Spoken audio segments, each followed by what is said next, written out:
चलिए मौसम से जुड़ी इस वक्त की महत्वपूर्ण अपडेट आपको बता रहे हैं। जानकारी मिल रही है मध्य प्रदेश के कई क्षेत्रों में बारिश देखने को मिली है। कई शहरों में मौसम के मिजाज में तब्दीली देखने को मिली है। काफी ज्यादा क्षेत्रों में बारिश हो रही है। राजस्थान से इंदौर पहुंच चुका है धूल भरा बवंडर।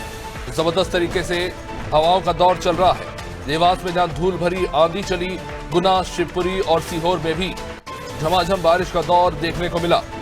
बारिश और आंधी से हालांकि तापमान में गिरावट जरूर दर्ज की गई है। मौसम विभाग ने फिलहाल लोगों से अपील की है सुरक्षित स्थानों पर रहने के लिए। जबरदस्त तरीके से तेज हवाओं का दौर देखने को मिला है। गुना, शिवपुरी और सीहोर में जबरदस्त बारिश का दौर। कई शहरों में मौसम के मिजाज में तब्दीलियां देखने को मिली है। प्रदेश के कई जिलों में बारिश का दौर जारी है। जानकारी मिल रही है कि राजस्थान से पश्चिम क्षेत्र से जो है धूल भरी आंधी का जो बवंडर है मध्य प्रदेश में प्रवेश कर चुका है। देवास से जानकारी मिल रही है कि वहां पे जबरदस्त तरीके से हवाएं चली। धूल भरी आंधी से कहीं ना कहीं लोग परेशान होते रहे।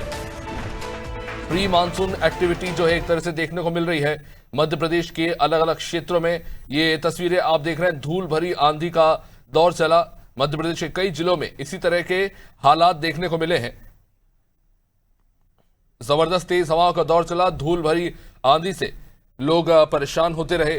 कई जिलों में इसी तरह से आंधी और बारिश का दौर जो है वो देखने को मिला है। राजस्थान से इंदौर पहुंचा ये धूल भरा बवंडर जो आम जनजीवन को प्रभावित कर रहा है।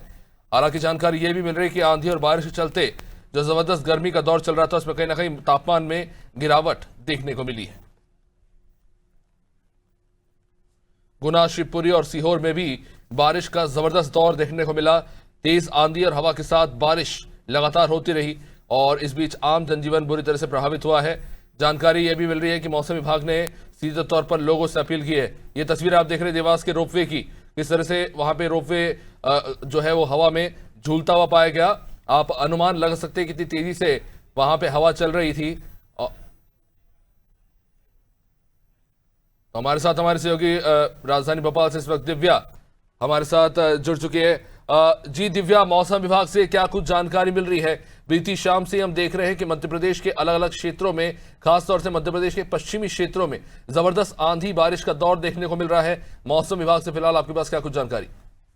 देखिए, अभी तक जैसा कि मौसम विभाग ने पहले ही एक पूर्वानुमान जारी किया था कि 9 अप्रैल में ही मौसम चेंज होगा और आपको प्री एक्टिविटी देखने को मिलेगी। और अगर भोपाल की बात करें तो भोपाल में ये रिकॉर्ड रहा है कि 9 अप्रैल में यहाँ जो है बारिश की बूंदाबांदी पड़ती है, मौसम चेंज हो जाता है। और आप देखिए पिछले 2 दिन से जो भोपाल का मौसम है लगातार चेंज होता जा रहा है।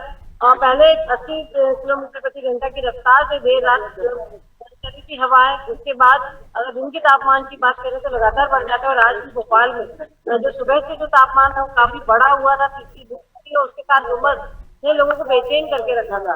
लेकिन अचानक से 3-4 बजे के बाद मौसम एकदम से चेंज हो गया, बदली खाने लगी और अभी फिलहाल बूंदाबांदी हो रही है, तेज हवाएं चल रही है। मौसम विभाग की बात करें, मौसम विभाग का कहना है कि अगले 3-4 दिन इसी तरह से मौसम बना रहेगा और लोगों को राहत मिलती रहेगी, क्योंकि प्री मानसून एक्टिविटी का ये एक हिस्सा है। लेकिन अगर बात करें मानसून की तो ये एक बड़ी जो निराशाजनक खबर है कि जो मानसून है वो लेट हो सकता है। 20-22 जून तक मानसून मध्य प्रदेश पहुंच सकता है। और लेकिन फिलहाल ये मौसम में इस तरह से बना रहेगा तो जो है मिक्स करके जो मौसम बना हुआ है, कि गर्मी भी पड़ रही है और काफी तेज गर्मी है और शाम को मौसम सुहाना भी हो रहा है। निश्चित रूप से दिव्या बने रही आप हमारे साथ। चलिए शुजालपुर से हमारे सहयोगी ओम मेवाड़ा हमारे साथ इस वक्त जुड़े हुए हैं। जी ओम, क्या किस तरह की स्थिति वहां देखने को मिल रही है? हम देख रहे हैं लगातार आंधी बारिश का दौर चल रहा है और हालांकि मान सकते हैं कि इस आंधी बारिश से तापमान में जरूर गिरावट आई है, लेकिन आम के किसान इसे किस तरह से देख रहे हैं? जी, बताना चाहूंगा अभिषेक के शाजापुर जिले में पूरे जोरदार बारिश का दौर जारी है। लगातार 1.5 घंटे तक की लगातार बारिश है और अभी भी बूंदाबांदी बारिश जारी है। आंधी तूफान के साथ बवंडर जो राजस्थान से बवंडर चला है वो कहीं ना कहीं मध्य प्रदेश में भी आगाज हो चुका है और शाजापुर जिले में भी जोरदार बारिश 2 घंटे तक लगातार हो रही है। अभी भी बूंदाबांदी बारिश जरूर है। कड़क के बिजली कड़क रही है। लेकिन सबसे बड़ी बात यह निकल के आती है कि अभी भी किसानों के गेहूं कहीं ना कहीं बाहर खुले में पड़े हैं। प्याज और लहसुन जैसी प्याज की स्थिति खराब हो जाएगी अगर किसान के ऊपर सबसे बड़ी आघात गिरने वाली है, क्योंकि अभी मौसम अलर्ट नहीं था, किसान पूरी तरह अपनी फसल को अवेयर नहीं पाया था, क्योंकि जो मालवा का किसान है वो कहीं ना कहीं अभी अपनी जो प्याज की फसल है उसको काट के खेत में और अपनी कट्टियों में भरने की तैयारी में था अंदर रखने के लिए। लेकिन अभी तक भी जो बाहर फसल पड़ी हुई है, जो सोसाइटियां हैं उन पे गेहूं तुलाई हो रही है लगातार किसानों की, ट्रैक्टरों की, क्योंकि नौतपा चल रही है। नौतपा का लास्ट दिन कल वाला बचा है, इसमें टेम्परेचर 44 से 45 डिग्री था। अब मौसम में गिरावट देखी गई है। लगातार 3 दिनों की बारिश बताई जा रही है, कहीं ना कहीं आंधी तूफान के साथ अभी भी गरज जारी है। लगातार मैं खड़ा हूं, वहां बूंदाबांदी बारिश अभी से कभी जारी है। इसमें तो बहुत बहुत शुक्रिया ओम, बहुत बहुत शुक्रिया दिव्या जानकारी के लिए। तो देखिए कहीं ना कहीं ये जो बेमौसम आंधी तूफान और बारिश का दौर आया वो कहीं ना कहीं सीधे तौर पर प्याज किसानों को सबसे ज्यादा एक तरह से कह सकते हैं आघात पहुंचाएगा, क्योंकि खुले खेत में फसल है और ऐसे में ये जो बेमौसम बारिश हो रही है कहीं ना कहीं चिंता का विषय है।